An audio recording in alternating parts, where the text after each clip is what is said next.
그 큰 주제가 있어요. 큰 주제가 한 7개 주제가 있는데 요즘에 이제 나오는 범위가 조금 애매모호한데 큰 주제가 7개가 있고 그 중간 주제가 있고 작은 주제가 있는데 작은 주제까지 우리가 공부할 필요는 없는데 큰 주제를 이제 공부하실 수 있는 능력 범위 내에서 제가 한번 가이드를 말씀드려 보겠습니다. 큰 주제에 보면 이제 지역 분석과 이제 개별 분석이라고 있어요.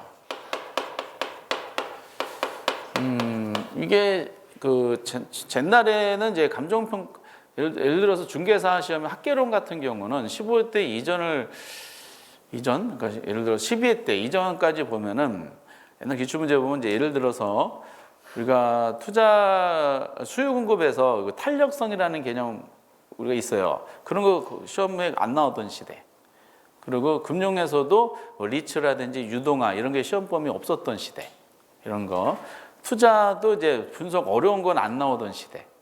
그러니까 낼 게 별로 없다 보니까 감정평가 위주로 내면서 감정평가 시험이라는 게 따로 있었으니까 그 감정평가 12문제 어떤 건 14문제 막 나오던 시대가 있었어요. 근데 학개론의 총론 파트가 범위가 넓어지고 다양해지면서 시험 범위를 줄여서 지금 15% 내외라고 고정화시켰죠. 15% 내외라는 거니까 15% 6문제거든요. 내외니까 플러스 마이너스 1문제예요. 근데 마이너스 쪽으로 1문제 나간 적 없고 플러스 1문제가 일반적이야. 감정평가는 한 7문제다라고 보시면 됩니다. 근데 옛날에 많이 나오던 시기가 있었어요. 계산 문제 안 나오던 시대. 이론으로만 내다 보니까 이 지역 분석, 개별 분석이 되게 감정평가에 중요한 의미를 가졌었는데 근데 다만 20회 이후로는 많이 안 나왔어요. 한 3문제 나왔다. 근데 갑자기 32회랑 31회 때 연타로 이게 나왔었지. 그래서 이게 작년에도 나오면서 또 하나 중요한 주제인 가격 원칙. 감정평가사가 평가를 할 때 준수해야 될 여러 가지 원칙 중에 가격 원칙이 33회 때 나올 줄 알았는데 이게 또 안 나왔더라고. 이렇게. 그리고 꼭 아셔야 될 이제 감정평가에 관한 규칙.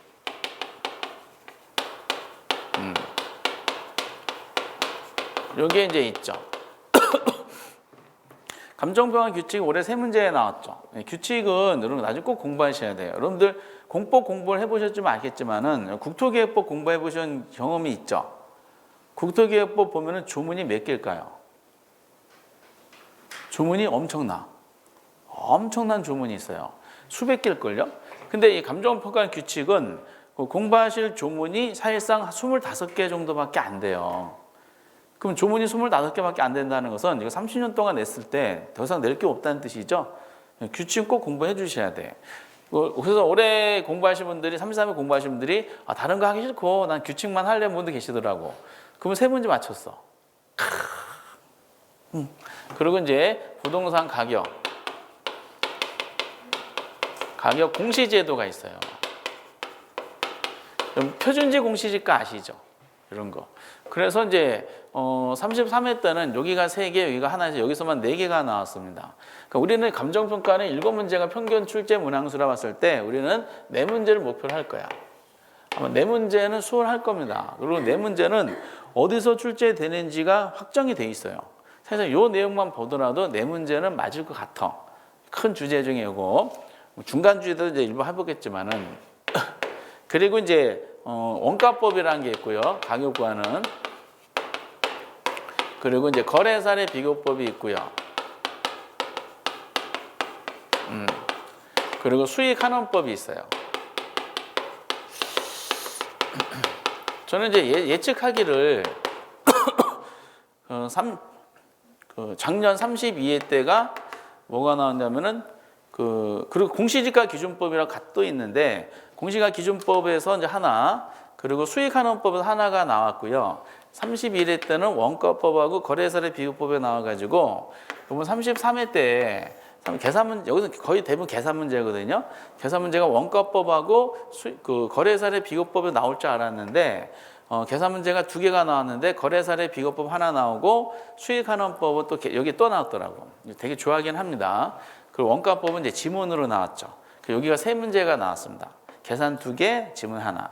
근데 제가 이제 미리 말씀드리는데 수험생분들이 결국 공부를 완성시키고 나서 말씀하시는 게 있어요. 계산 문제 양축 중에 하나가 투자론 계산 문제가 있고 간편 계산 문제가 있거든요. 그럼 어느 게 더 어려움을 많이 느낄까? 마지막에 투자론 계산 문제를 더 어렵게 느낍니다. 간편 계산은 공식에 따라서 움직이는 거기 때문에 여기서 나오는 계산 문제 해보니까 되네요? 라고 말씀을 많이 하세요. 다만 이제 우리가 네 문제만 목표로 하면은 여기 있는 거만 공부해 주시고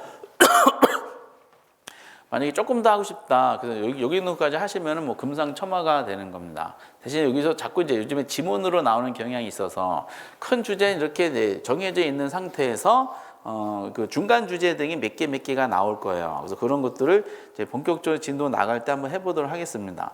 그래서 이제 거기 교재 178페이지 보시면은 감정평가의 기본 개념이라 그래서 약간 이제 맛배기만 보도록 하겠어요. 그 감정평가가 무슨 뜻이니까 법의 정의를 내려주고 있어요. 거기 뭐 감정평가란 뭐라고 나오나요? 토지 등. 이건 감정평가 목적물이에요. 근데 이건 나중에 논하니까 토지 등의 경제적 가치를 판정하여 그 결과 있죠.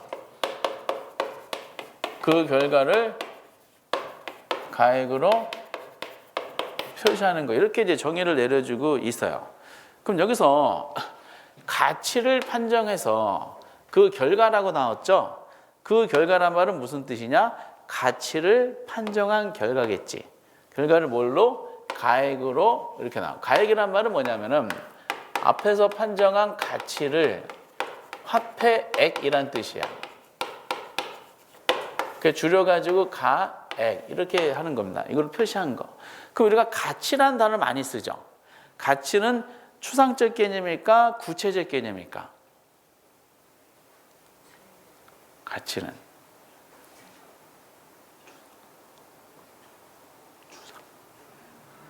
그렇죠. 저 부동산 어때요? 가치가 있어요? 없어요? 가치 있어요. 그럼 가치가 있다고 할 때 시장이 얘기하면 도대체 얼마나 가치 있는지 몰라요. 그래서 얘는 추상적 개념이에요. 그 가치라는 단어는 주관적일까요? 객관적일까요? 1번 객관식 시험 1번 주관적. 1번밖에 없어요. 주관적이야, 주관적. 그럼 저 부동산의 가치가 있다 또는 높다라고 얘기하잖아요. 그러면 시장에서 받아들이는 게 가치가 있어? 높아? 그런데? 그 얼마나 높은 거야? 그러면 그 얘기를 들은 사람마다 해석이 중구난방은 다 다를 수밖에 없어요. 그러니까 주관적이야. 추상적으로 논하기 때문에. 그럼 평가사들은 의뢰받은 부동산들에 대한 경제적 가치를 판정한 다음에 그 결과 있죠? 가치를 판정한 결과를 뭘로? 가액으로 표시하는 거야. 가액은 가치를 화폐액이죠. 그러면은 당신 부동산의 가치는 화폐액이니까 우리 화폐 단위가 원이잖아요. 당신 부동산 가치는 1억이다 라고 평가하는 걸 말하죠. 1억을 표시하는 거야. 그럼 1억이라고 화폐 단위가 다 나오는 순간에 추상적이었던 것이 구체화돼. 그렇죠? 그리고 1억이라고 하다 보면은 얘가 객관적이 돼버려요. 객관적이란 말은 비교 가능하다는 거야. 1억이야? 그럼 저기 9천만 원보다 높고 1억 1천만 원 작 금액이 낮네. 금액적으로 이 부동산의 상대적 위치가 정해져서 다른 물건과 비교가 가능해지게 되면서 객관화되게 돼요. 이렇게. 그때 이 가액으로 표시한 거 있죠? 이거를 가격이라 그래요. 가격. 결국 우리나라에서 정의 내리고 있는 감정평가 정의가 굉장히 멋있는데 감정평가를 간단하게 정의 내리면은 가치를 판정하여 가격으로 표시하는 작업이 감정평가다라고 할 수가 있는 겁니다. 그럼 이때 가치를 판정하는 게 감정평가의 본질일 것 같아요? 가격으로 표시하는 게 본질일 것 같아요? 가격 표시일까요? 가치 판정일까?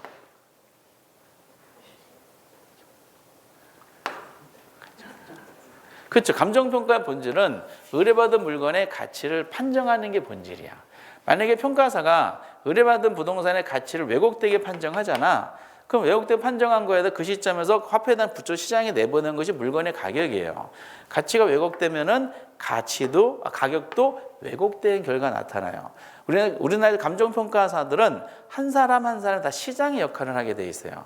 그 평가사들한테 의뢰받은 물건이 평가서를 통해 나오면은 그 물건은 객관적인 가치가 나와야 됩니다. 근데 이 평가사들이 이거 왜곡시켰어. 그럼 시장 가격도 왜곡되게 되기 때문에 감정평가의 본질은 가치를 판정하는 거예요. 그래서 이게 중요한 작업이라기 때문에 큰 주제 말고 중간 주제 중에 좋아하는 게 있어요.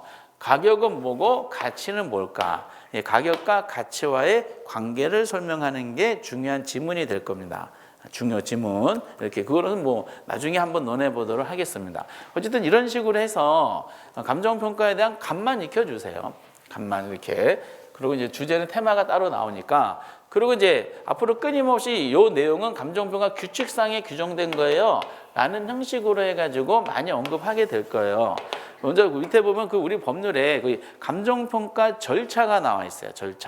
절차가 얼마 전에 순서를 물어봤어요. 4년 전인가 절차가 오랜만에 한번 나왔는데 왜냐 규칙에 규정돼 있기 때문에 그래요. 규칙에 규정된 거는 무조건 중요해요. 조문 몇 개 되지도 않는 거니까. 그중에 한 25개 정도 가지고 조문까지 장난치고 있는데 그 절차가 제8조에 나와 있어요. 벌써 한 조문 해결한 거야. 25개 중에서. 그게 보니까 절차가 몇 가지가 있나요? 그 번호가 체크돼 있죠? 7개가 있지. 1, 2, 3, 4, 5번. 이렇게 1, 2, 6, 7번. 감정평가 절차가 중요한 게 있어가지고 한번 보는 거예요. 이게 이제 기, 처, 대, 자, 평. 기처대 자자 평. 이게 뭐라고요? 감정평가 절차. 법률에 규정된 감정평가 절차. 기처대 자자 평. 34회 때 안 나올 거예요. 이게 기처대 자자평. 근데 여기 의미가 있는 게 있어서 첫 번째가 뭐냐면은 기본적 상황을 확정하는 거야. 이거 시험에 나올 것 같은데 우리 시험 자꾸 안 나오고 있네. 그리고 기본적으로 확정하면은 의뢰인 돌아가서 평가사가 이제 처리 계획을 세워요. 처리 계획을 세운 다음에 그 확정한 내용이 과연 실제로 그런가를 현장에 가서 대상 물건을 확인하는 작업이 있어요. 그러면서 이제 이게 자료죠, 자료. 자료의 수집 및 정리, 그리고 5번째는 자료의 분석, 가치 형성력 분석, 그리고 6번째가 평가 방법의 적용, 마지막 7번째가 감정평가 금액의 결정 및 표시 이렇게 되어 있어요. 기처대 자자 평. 절차적인 의미가 있기 때문에 이렇게 보셔야 되고, 근데 여기서 체크하셔야 될 내용이 그럼 기본적 상황으로 확정할 내용이 뭐냐라는 거야. 밑에 양가로 1번 나왔죠? 그것도 제 9조야. 벌써 2개 조문을 써먹었네. 25개 중에서 기본적 확정해놓고 기본 확정할 내용이 몇 가지가 있냐면은 8개가 있어요. 확정할 내용이 많지는 않아요. 먼저 의뢰인 나왔죠? 당연히 의뢰인이 누군지를 확정해야 될 거 아니야. 인적사항 같은 거. 그리고 대상 물건. 평가할 목적물이 뭔지 알아야 돼. 토지냐, 건물이냐, 상가냐, 공장재단이냐, 선박이냐 이걸 정해야 돼요. 그리고 감정평가 목적. 이게 목적에 따라서 평가 방법이 달라져요. 이게 이제 보상 목적이냐, 아니면은 뭐 경매 목적이냐 이런 거, 매매 목적이냐. 그리고 그 유명한 기준 시점. 이 기준 시점 엄청 중요하죠. 그리고 이제 의뢰인하고 협상하는 상담하는 과정 중에 감정평가 이제 조건을 정하죠. 특별하게 요구하는 게 있나요? 조건을 정한 다음에 6번째는 이제 또 하나 나중에 의미가 있는 기준가치 정하죠. 그리고 7번째는 이제 자문에 대한 사항도 정합니다. 지금 의뢰인이 얘기한 이 상황이 우리 감정평가사 영역을 벗어났네요. 요 상황은 건축협회라든지 변호사, 법무법인 이런 데다가 그 자문을 받아서 해결할 상황인데 동의하시겠어요? 라고 하는 거야. 그럼 그 동의하면 그때 추가로 발생하는 수수료에 대해서 감당할 수 있겠어요? 이렇게 얘기하는 거죠. 그 마지막 역시 돈이죠. 그렇죠. 뭐요? 수수료. 수수료 및 실비 이런 내용들이 정합니다. 기본적상 확정할 내용이 아닌 걸 물어볼 수 있기 때문에 꼭 암기해 놓으셔야 돼요. 이거 되게 중요한 겁니다. 의대 감기 조기 자수라 그러죠. 의대생이 뭐 걸렸어요? 감기 걸린 거를 조기에 자수하라. 의대 감기 조기 자수 이렇게 하셔야 돼. 예제는 오른쪽 같은 형식으로 나올 거예요. 그 예제 보면은 기본적상 확정이라고 해놓고 감정평가 규칙상 감정평가 법인의 감정평가 의뢰 받았을 때 의뢰인과 협의하여 기본 확정할 기본적 사항이 아닌 거 돼 있죠. 거기 이제 몇 번이 정답이야? 방금 얘기하고 언급해드린 거니까 난감하지만은 2번에 기준가치 있죠. 의대, 감기, 조기, 자수 6번째 기준가치 있었어요. 3번에 의대, 두 번째가 대상물건이 있었고 4번에 기준시점, 의대, 감기 4번째 기준시점이 있었고 5번째 감정 목적이죠. 의대, 감, 3번째 목적이 있었습니다. 그러니까 여기는 뭐가 없어요? 공시지가가 없지. 이렇게 나올 거예요. 그럼 반가울까요? 반가울까요? 반갑지. 이런 문제는 행운이야, 행운. 이렇게 낼 수밖에 없어. 기본적으로 확정할 내용에 대해서. 감정평가 시험에서 부동산학 개론은 이걸 한번 냈는데 이상하게 중개사 시험에서 이걸 아직까지 언급을 안 하고 있어요. 항상 이제 주목해 보시기 바랍니다. 기본적으로 확정한 사항 중에 의대, 감기, 조기, 자수. 근데 이 안에서 대빵 중요한 게 있어요. 이게 중간 주제이기도 하지만은 되게 중요한 게 밑에 178페이지 하단부 보면은 그 기준 시점이라는 단어가 나옵니다. 기준 시점에 대한 내용은 법률상의 규정이 두 군데에 설정이 되어 있어요. 먼저 개념에 규정된 게 있네요. 규칙 제2조 2항에 보면 기준 시점이란 감정평가액을 결정하는 기준이 되는 날짜 이렇게 돼 있죠. 그러니까 기준이 되는 날짜라 그래서 뭐라 그런다? 기준 시점 이렇게 되는 겁니다. 이건 개념이니까 그렇고요. 그리고 동그라미 2번을 별표를 쳐주셔야 돼. 구조 제2항에 나온 건데 기준점을 정해야 돼요. 정하는 방법이 있어. 방법 원칙이 있죠, 원칙. 원칙 무슨 날짜로 한다고요? 가격 조사를 완료한 날짜 하는 거야. 여러분 나중에 이제 이거 눈에 보시기 아주 눈에서 다 보시겠지만은 이 기준 시점이 여러 번 오답으로 많이 나왔거든요. 오답 지문으로 별짓을 다 해요. 그 실체를 보시게 될 거야. 가격 조사를 완료한 날짜가 기준점을 정하는 게 원칙이라 그랬죠. 그런데 이거를 뭐 현장 조사를 완료한 날짜, 재작년에 나왔던 것처럼 가격 조사 완료한 것이 아니라 감정평가사 제출을 완료한 날짜, 별짓을 다 해. 가격 조사를 착수한 날짜 이렇게 다 틀리고 조사를 완료한 날짜가 됩니다. 가격 조사 완료한 날짜가 무슨 의미인지 아시겠어? 그렇지. 그래서 이렇게 하는 거야. 그래서 감정평가 사무실에 어떤 사람이 와가지고 어떤 사람이 감정평가 의뢰했네. 의뢰한 날짜가 10월 4일이야. 그러면 이제 의뢰인 돌아가서 기본적으로 정한 다음에 조사 기간을 정해요. 10월 5일부터 만약에 10월 10일이다. 그리고 이제 조사 끝나면 감정평가서를 작성을 해요. 감정평가서 작성 완료. 완료일이 10월 12일이야. 의뢰인 불러서 감정평가서 제출을 완료한 날짜가 있어요. 이게 10월 15일이야. 이렇게 정했을 때 예를 들어서 기준 시점은 몇 월 며칠일까?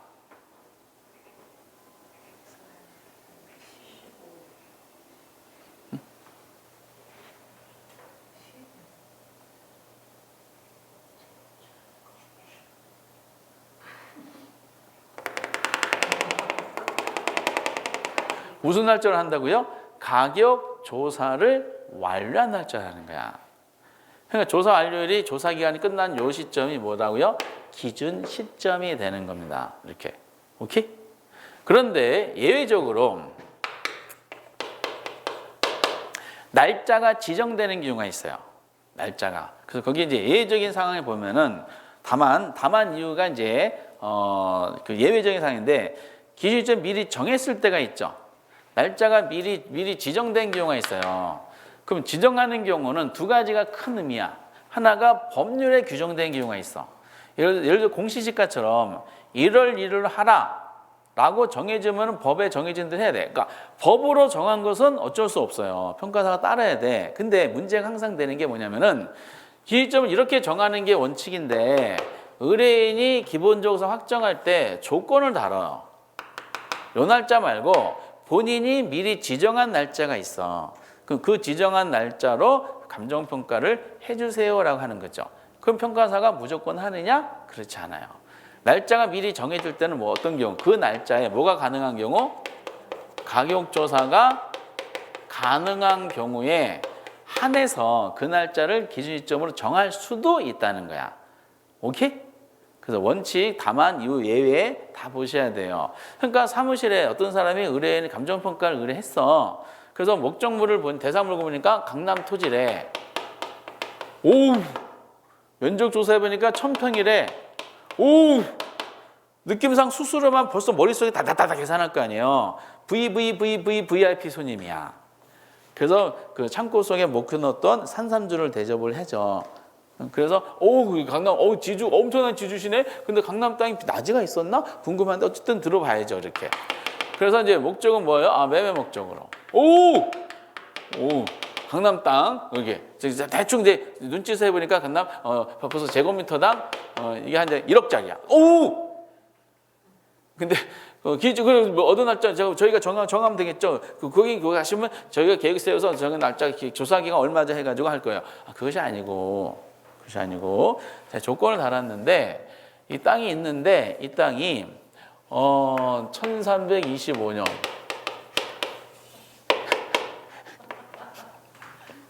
지금 2024년 3년이 되는 거죠. 옛날 조상이었을 때 이게 거의 몇 년 전이야? 거의 한 700년 전이죠. 700년 전에 이 땅이 얼마인지를 알고 싶어서 감정평가를 의뢰했어요 라고 하는 거지. 지금은 소유하고 안 계세요? 아니, 제가 역사 공부하다 보니까 궁금해가지고 지나가다가 갑자기 사무실에 보여서 그래서 이거 열받는 거야. 그럼 700년 전에 이 땅을 감정평가해서 기준점 미리 정해서 한 거죠. 그럼 평가사는 어떻게 할까? 그 사무실이 10층이거든요. 그러면 이제 좁힌 다음에 10층에서 던져버리지 이렇게, 그렇죠? 의뢰인을. 이거는 700년 전에 땅값 얼마 물어본 거예요. 이건 가격 조사가 불가능해. 감정평가 안 돼. 그 사람이 아주 혼나가지고 다음날 다시 왔어. 죄송해요. 제가 정신이 잠깐 나갔나 봐요. 중개사 공부하다가 학교는 때문에 정신 나가가지고 이제 의뢰했어요. 근데 제가 정신 제대로 차렸어요. 다시 땅값을 의뢰했네요. 명동 땅이에요. 1000평.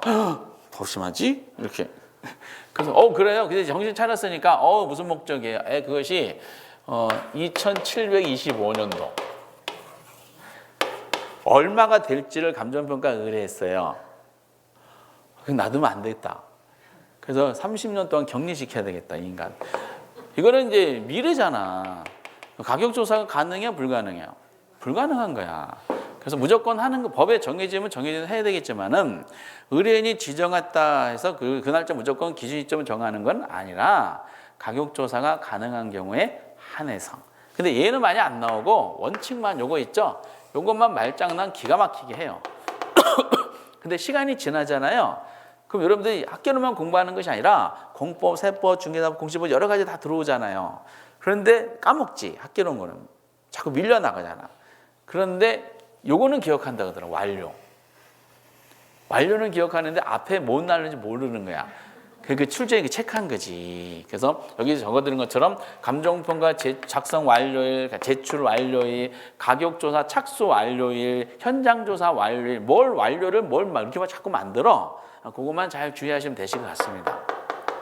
그 기준 가치가 그 밑에 설명이 돼 있죠. 기준이 되는 가치가 말 그대로 기준 가치야. 그럼 기준 가치는 과연 어떤 걸 기준 가치 할까? 이거는 별개의 내용이에요. 뒤에서 논하게 될 겁니다. 자문들 몇 번 나왔는데 감정평가 법인 등 필요한 경우 관련 전문가에 대한 자문들을 거쳐 감정평가를 할 수 있다 없다? 할 수 있다는 거야. 이때 수수료 별도로 실비가 나가겠지. 그럴 때는 의뢰인이 동의할 수가 있는 겁니다. 그래서 이런 걸 다 확정을 해요. 다. 그 의대, 감기, 조기, 자수 이렇게 그중에 기준점 대빵 중요하고요. 그러면 의뢰인 돌아갔겠지. 그럼 평가사가 사무실 계획을 세워요. 평가 기간은 얼마다 계획서 낸 다음에 그러고 이제 가서 확정한 내용, 의뢰인하고 상담해서 확정한 내용이 실제도 일치한다는 보장이 없잖아. 그렇지? 그래서 예를 들어서 뭐 대상 물건을 하는데 거기 낮이에요. 내가 소유자 가는 등기상 낮이네요. 서류상. 근데 실제로 가봤더니 그 건물이 들어서 있어. 누가 유축권 행사하고 있어. 그럼 이거 문제가 다 발생하겠지. 그러니까 실제인지 아닌지 가서 확인하는 절차가 필요합니다. 그것이 이제 밑에 양가리번의 대상 물건 확인이야. 확인할 때 감정평가할 때는 실지 조사를 하여 대상 물건을 확인해야 돼요. 이게 원칙이야.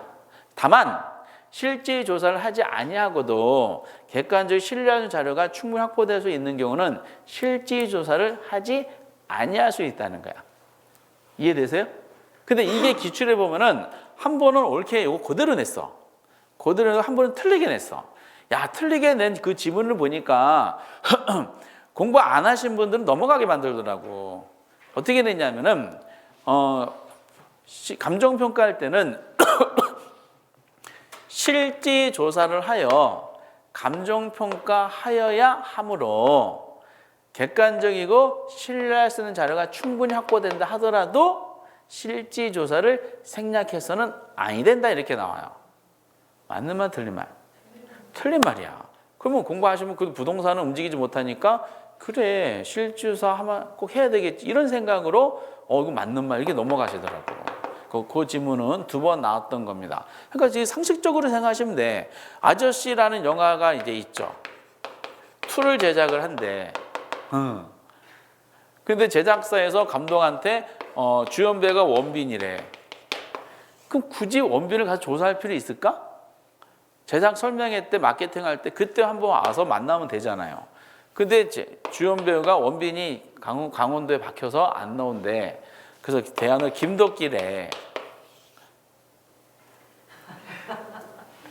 주연 배우가 바뀌었지. 그럼 감독이 저를 확인해야 될까 안 해야 될까? 확인해야 되겠죠? 이렇게 전 도망치겠지. 뭐 이런 식으로. 그러니까 뭐 상식적인 말이 법조문에 나와 있는 거예요. 그 25개 조문 중에 벌써 한 2개 정도는 벌써 다 정리가 됐네요. 그리고 이제 그 다음 페이지에 여기까지만 할 텐데 맛배기로 감정평가의 분류체계가 있어요. 분류체계는 원래 기본서를 제대로 만들면은 장황하게 막 만들어요. 근데 그거 다 설명할 필요 없고 요즘은 어차피 여기도 뭐예요? 감정평가 규칙에 규정되어 있는 내용만 가지고 합니다. 조문 가지고 만들어요. 그 규칙 제6조하고 규칙 제7조야. 아주 자주 나오는 파트예요. 이게 이 파트 6조, 7조. 벌써 2개 지문을 더 하네요. 근데 6조 보면은 현황 기준 평가하고 조건 평가에 돼 있죠. 규칙 제6조 원칙이 있어. 원칙. 원칙 무슨 평가하는 게 원칙?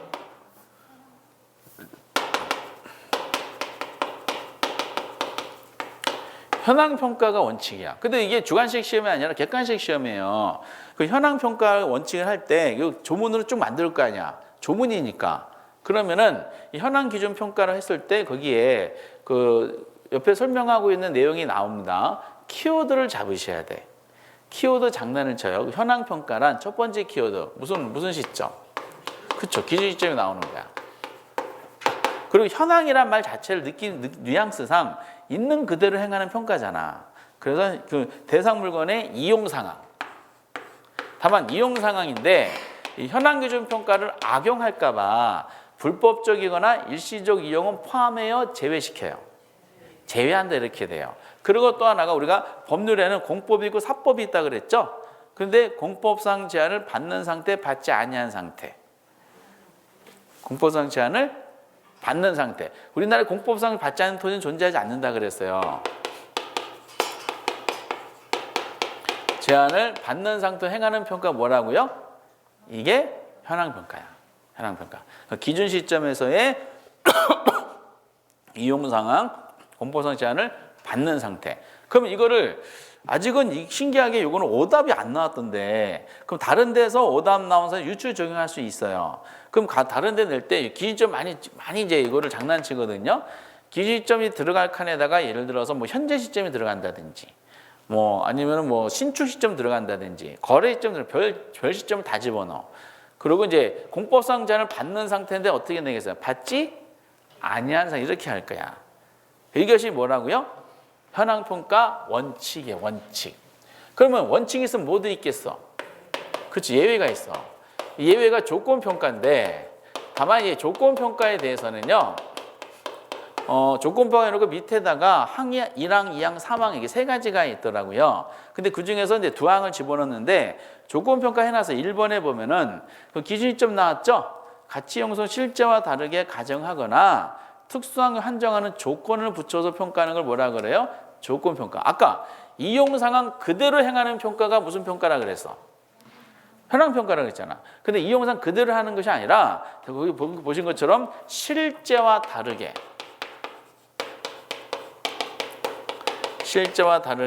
가정하거나 특수한 경우 특수한 한정하는 조건을 붙여서 행하는 평가를 뭐라 그런다? 이거를 조건부 평가다라고 얘기하는 거야. 그러면은 의뢰인이 이 조건을 받았어요. 조건을 받았다 해서 무조건 평가하는 게 아니야. 이거를 검토를 해요. 저 검토상 집어넣나? 검토에 집어넣네. 거기 보면은 동그라미 2번인데 평가법인 등은 법령에 다른 규정이 있는 경우 법령에 다른 규정이 법에 있으면 어쩔 수 없어. 그거는. 근데 이제 조건을 붙인 건 누가 조건을 붙인 거겠어 그러면은? 의뢰인이 조건을 붙인 거야. 아까 의대, 감기, 조기, 자수 있었죠? 조건을 붙였어요. 법에 다른 규정이 있는 건 어쩔 수 없는데 의뢰인이 조건을 붙여 평가를 하네. 그럼 의뢰인 조건 붙여 무조건 하는 것이 아니라 합리적이냐, 합리성, 그리고 적법성, 그리고 실현 가능성. 이런 검토 상황을 따져가서 이런 검토 상황 모두 다 오케이 사인 나잖아요. 그럼 조건 평가하는 거야.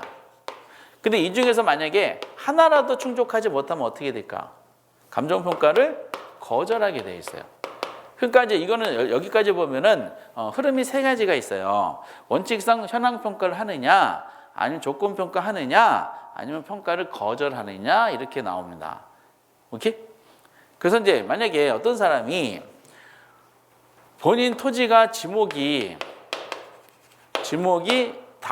답이야. 그 답이니까 농사지고 있겠지. 토지 소유자 갑돌이가 본인 땅을 은행에 담보로 제공해서 이 농지를 담보해서 대출을 받고자 해요. 그러면 은행에서는 답으로 지금 농사짓고 실제로 농사짓고 있으니까 답으로 뭐요? 대출 금액을 결정하겠지. 근데 그러니까 금액이 마음에 안 드는 거야. 그래서 이 갑돌이가 감정평가 법인을 찾아오죠. 법인 찾아와서 이 답으로 되어 있는 거를 은행에 대출 좀 많이 받고 싶다. 내 땅을 대로 감정평가를 해주세요 라고 의뢰했어. 그럼 감정평가사는 이 토지를 무슨 평가해야 될까? 지금 평가 의뢰 받았지? 평가를 어떻게 해야 될까요? 무슨 평가해야 될까? 조건?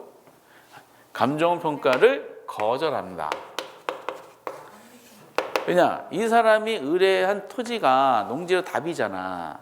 대로평가에 대한 이건 뭐다? 불법이야, 불법. 그러니까 이런 얘기지. 답을 대로 감정평가 해줘서 평가 보고서 가지고 은행에 제출하면서 대출 받으면은 이거보다 몇 배 더 받을 거 아니에요. 그치? 그러면은 요것만 만약에 하면은 우리 둘이 짜가지고 은행을 내자고 사기치자는 거잖아요. 그치? 그래서 법정 수수료 말고 내가 법정 수수료의 10배를 은밀하게 언더테이크를 줄게. 이렇게 얘기하는 거지. 그래서 이거는 평가를 거절하는 거야. 불법적인 상황이기 때문에 그렇습니다. 근데 답으로 평가해달래. 무슨 평가겠어요? 그 현황 평가지. 그렇지. 그렇게 이제 얘기가 되는 겁니다. 그리고 이제 제가 이제 국내에 있기 싫어. 해외로 진출하고 싶어. 근데 그냥 가면 안 되니까 제 친구가 평가사가 있으니까 친구한테 야, 내가 유럽에 가서 축구를 하고 싶다. 그 바르셀로나 구단하고 계약을 체결하고 싶다. 몸값을 얼마 받아야 되면 되겠니? 메시 같은 능력자다 나는. 얼마 받아야 되겠니라고 의뢰했어요. 친구는 뭐라 그럴까요?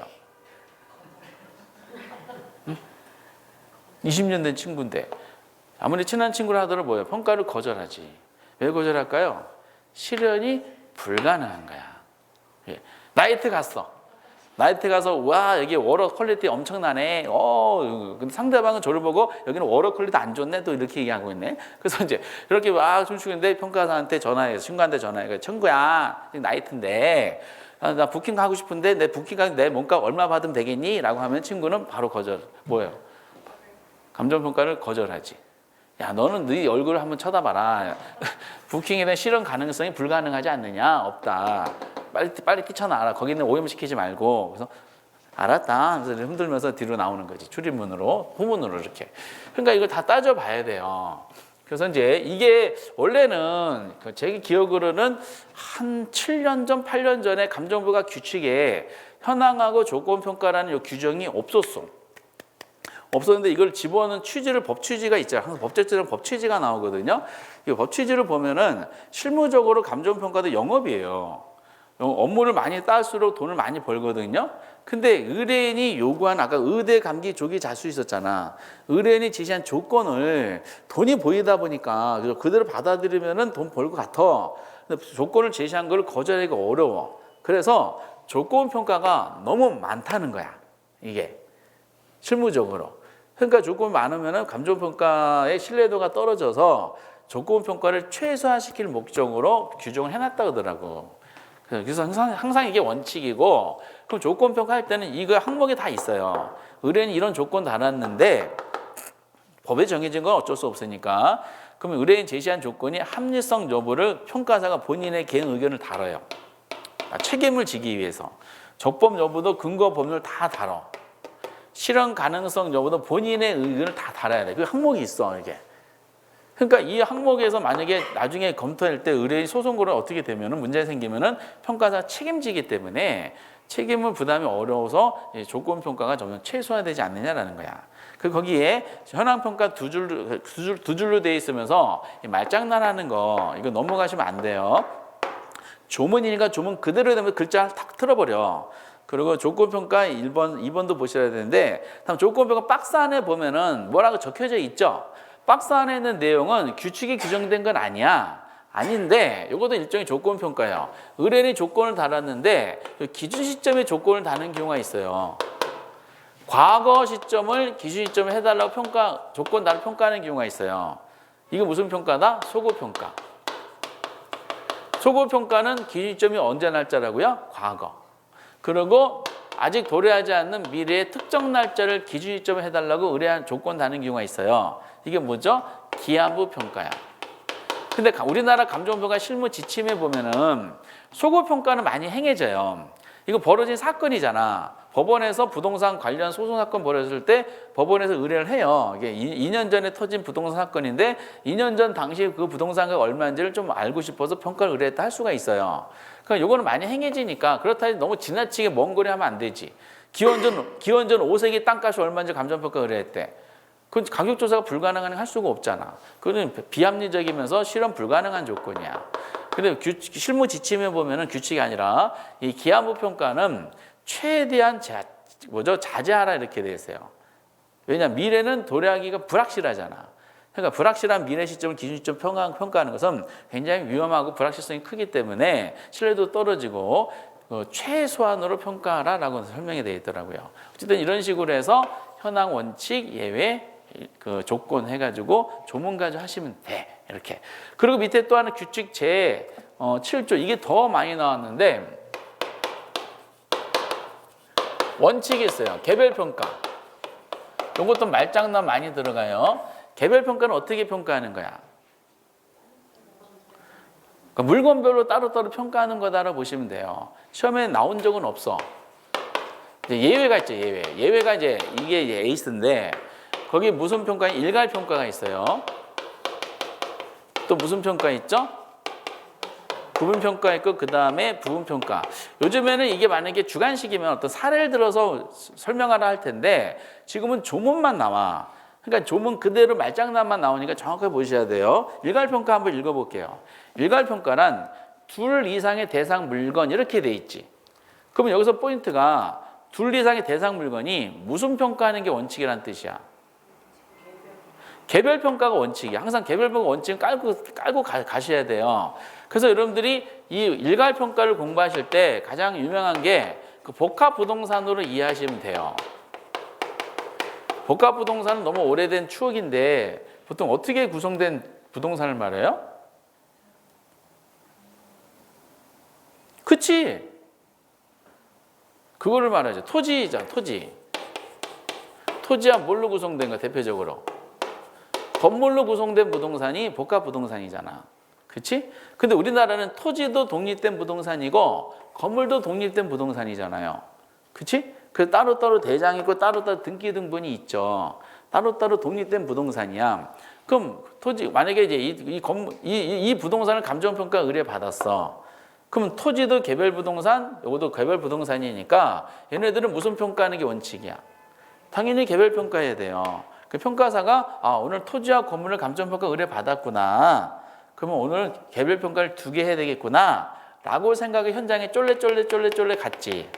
가봤더니 지금 보신 것처럼 개별 평가해야 될 대상이 개별 평가해야 될 둘 이상의 대상 물건이 일체로 거래되거나 용도상 불가분의 관계에 있을 때, 그러니까 뗄래야 뗄 수 없는 관계죠. 얘는 어떻게 평가하라? 일괄하여 감정평가하는 것을 말한다는 거야. 이렇게 대표적으로 아파트 같은 경우죠. 아파트 거래할 때 토지 따로 거래해요? 건물 따로 거래해요? 아니라는 거야. 한꺼번에 보통 거래하잖아. 그래서 아파트를 감정평가 해달라 그러면은 토지 따로 평가, 건물 따로 평가하는 것이 아니라 당신 아파트 가격이 1억이다. 그럼 1억 안에는 토지 부분과 건물 다 포함된 경우죠.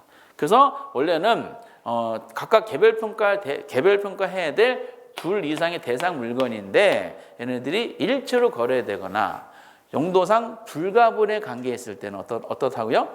일괄하여 감정평가 할 수 있다 이렇게 설명하게 되는 거죠. 그 집에서 저하고 집에 계신 분이 일요일날 산책을 해요. 공원을 산책을 해요. 그 집에 계신 분은 동네 사람들 만날 거 아니에요. 그 집에 계신 그분 입장에서는 본인은 무슨 평가받는 걸 원할까? 그분은 개별 평가받는 걸 원해요. 저랑 옆에 같이 가는데 아는 사람이 저 전방 20m 앞에 보인다. 그럼 저보고 좀 5m 떨어져. 이렇게 얘기하지. 근데 저는 무슨 평가받는 걸 원해요? 일괄 평가받는 거라니까 아니야. 이렇게 이리로 쳐. 여기로 학을 막 쳐도 두들겨 맞으면서 눈탱이 밤탱이 되면서 옆에 끌고 이렇게 하는 거지. 이렇게. 서럽지 않아요? 그렇게 돼요. 어쨌든 그리고 구분평가.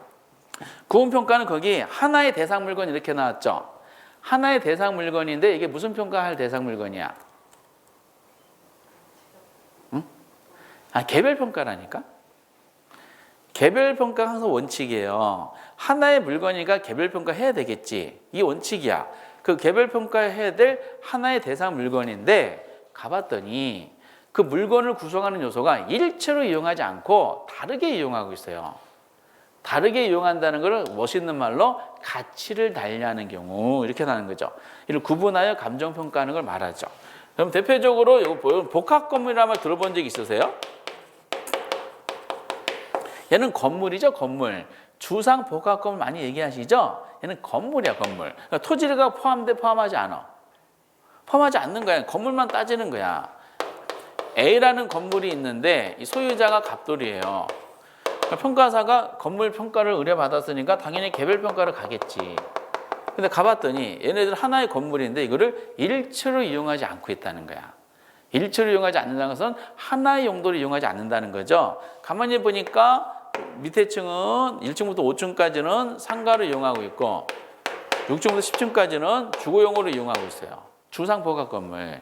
그리고 건물주가 이걸 임대 주고 있네. 그럼 하나의 물건인데 어떻게 해? 주거용으로서의 가치와 상업으로 가치가 같겠어요? 달라요. 이거 달라. 내부 구조도 달라. 여기 바닥난방이 아니지. 이렇게. 그러다 보니까 가치가 다르네. 그 주거용 부분 가격을 별도로 구하고 상업용 가격 별도로 구한다. 요거를 합산한 거 있죠. 합산한 것이 전체 이 건물의 가격이 돼요. 이게 실무 지침에 나와 있어요. 이렇게 하라고. 그래서 이처럼 개별평가해야 될 하나의 대상 물건이라도 이처럼 가치를 달리하는 부분이 섞여져 있을 때 얘네들을 따로따로 평가라는 걸 뭐라 그런다? 이거를 구분평가다라고 하는 거야. 구분평가. 이렇게. 그래서 가끔 가다 이거 있잖아요. 어떤 사람이 이렇게 있는데 이 사람이 얼굴 몸짱이야.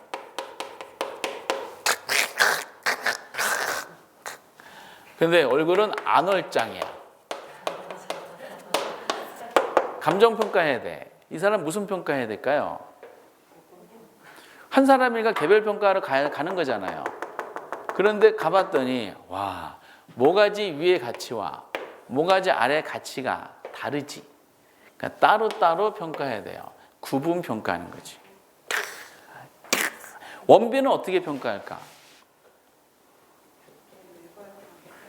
아니, 원빈은 개별평가하는 거지. 그 자체가 완벽하니까. 원빈은 일괄평가하고 싶어요? 둘 이상이 만나야 되잖아요.